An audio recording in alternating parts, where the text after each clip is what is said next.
斗不就透露，我是头马，各位亲爱的好朋友们，现在我在斯洛文尼亚的首都卢比安娜。卢比安娜这个城市呢，算是龙的城市，在希腊神话里面，这个地方因为以前有大火龙过来，有没有王子？他杀死了恐龙，所以这边到处都是龙的装饰物。影片开始前，别忘了订阅我的频道哦。我们影片开始吧。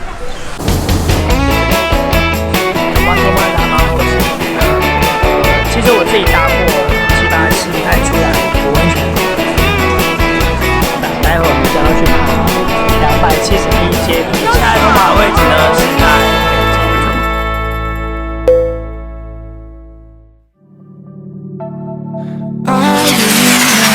The day when we started talking, we were kids, and I knocked down all of your marbles, but you did not seem to mind at all. 卢比安娜以前呢也是豪斯登堡家族称霸的地方，所以这里发展的非常的慢。18世纪的时候地震的关系，整个城市呢就大改造了一番，所以现在看到的几乎都是匈奥帝国那个时候所建造出来的，真的到处都是有看到很多小龙的雕刻。待会我去拍给大家看。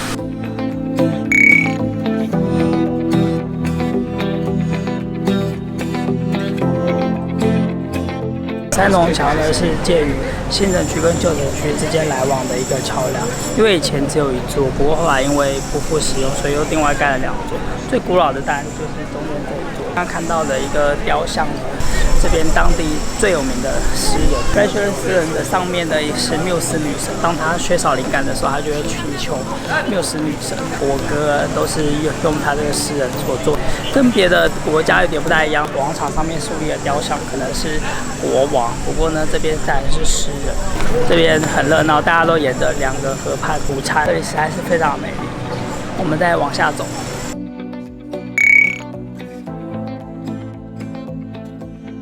巴洛克式的喷泉呢，上面有3条水柱，也就是代表说，这个卢比安娜的3条河流汇集在这个地方，很有意思。卢比安娜这个城市在2016年的时候，已经拿到了绿能源奖，所以这整个城市其实算是复苏非常快，所以整个城市的力量非常厉害。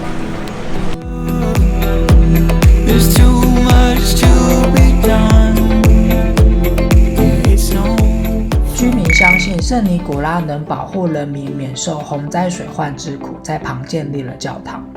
最著名的是当年教宗打造的2扇铜门，侧门雕刻着耶稣基督与6位主教的雕像，铜门入口的手把已被人们磨得晶亮。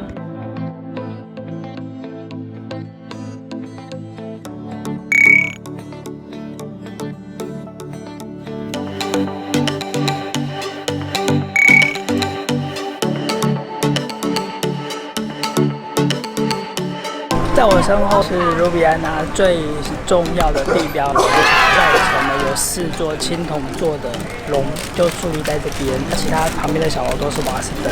自从他们宣布独立，这个龙桥就已经不再像以前一样的使用。关于飞龙，另外一个传说则是卢比安娜被外族入侵，而飞龙的出现保护了当地的居民，赢得了这场战争。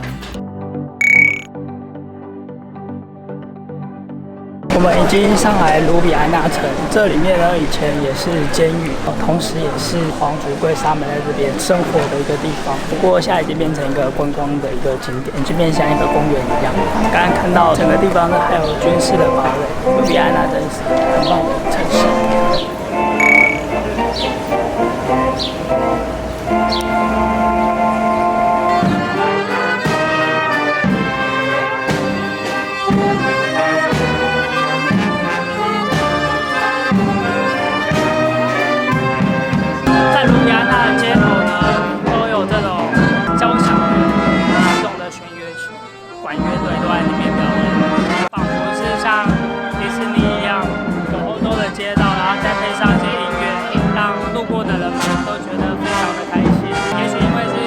夏日的关系，所以呢，常常在下午的时刻就有这一些音乐表演，觉得非常的幸运。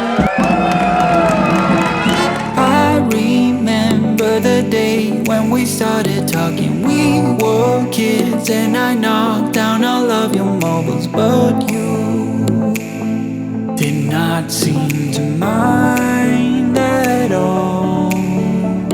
We took our bikes to the lake after school each day and skipped many stones from the beach, and one thing you said was, listen, I will have your back always. And now we're grown-ups, I don't really see you enough. There's too much to be done, yeah, it's no fun. But even if we're far apart, I know where we belong. Haven't changed a bit in my heart. Your words have never been wrong. You are my own safety zone. You're solid like a granite stone. 身为龙的都市，当然所有东西都跟龙有关。像是刚刚我们去了龙的纪念场店，里面有非常多各式各样龙的东西。那在这边呢，其实还有很多文艺复兴啊跟巴洛克的建筑，还蛮值得你也好好的欣赏。那我们就下一个城市见喽！记得帮我订阅、分享、按赞，拜拜。